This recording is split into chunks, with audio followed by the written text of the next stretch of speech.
So this doctor, he has one goal. He wants to be rich. Let's call him Dr. F. Dr. F is an oncologist. He specializes in treating cancer, and he's well respected, but he's not rich. And in order to get rich, one day he figures out this scheme. His scheme is that when his patients come in, he starts diagnosing them with cancer, whether they have it or not. He's like, oh, sorry, you have cancer. He then submits that info to the patient's insurance company, and the insurance company then pays him for giving the patient very expensive cancer treatment. Here's the biggest problem with that, other than the fraud. Not only does the patient falsely believe that they're dying, but they also have to actually go through that treatment.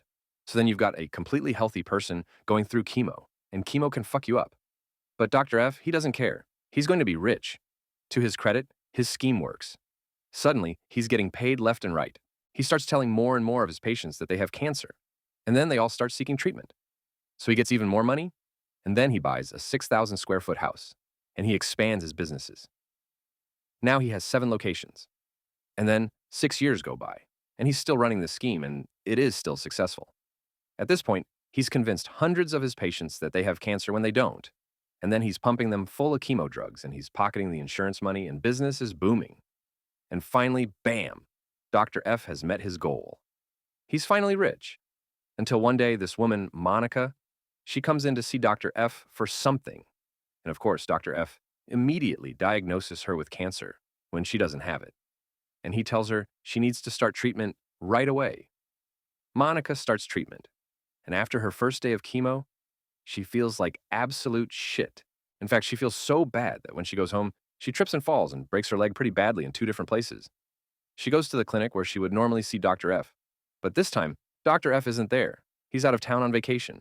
Another doctor's there making rounds in F's place. This doctor, Dr. So. So looks at Monica's leg, and he also starts examining the rest of her.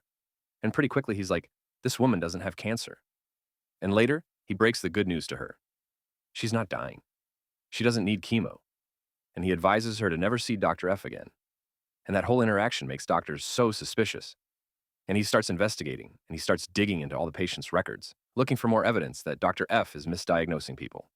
Now, around that time, Dr. So is at the clinic having a conversation with this guy, George. George is the office manager there. And George is like, hey, Dr. So, I heard you're quitting. And So is like, yeah, I'm quitting. There's some shady stuff going on around here.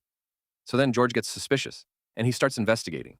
He's checking records, he's interviewing staff, and he gathers tons of evidence. And once he looks at it all and realizes what's actually going on, he takes all this evidence to the FBI. The FBI gets the Medicare Fraud Strike Force involved. Yes, that's a real thing. And then they look into this, and they find that over the course of 6 years, Dr. F had committed $34 million in Medicare and health insurance fraud by convincing 553 people that they have cancer. So they immediately raid Dr. F's clinic, and they arrest him. And he's charged with all kinds of stuff. And he gets sentenced to 45 years in prison, and he has to pay a bunch of the money back.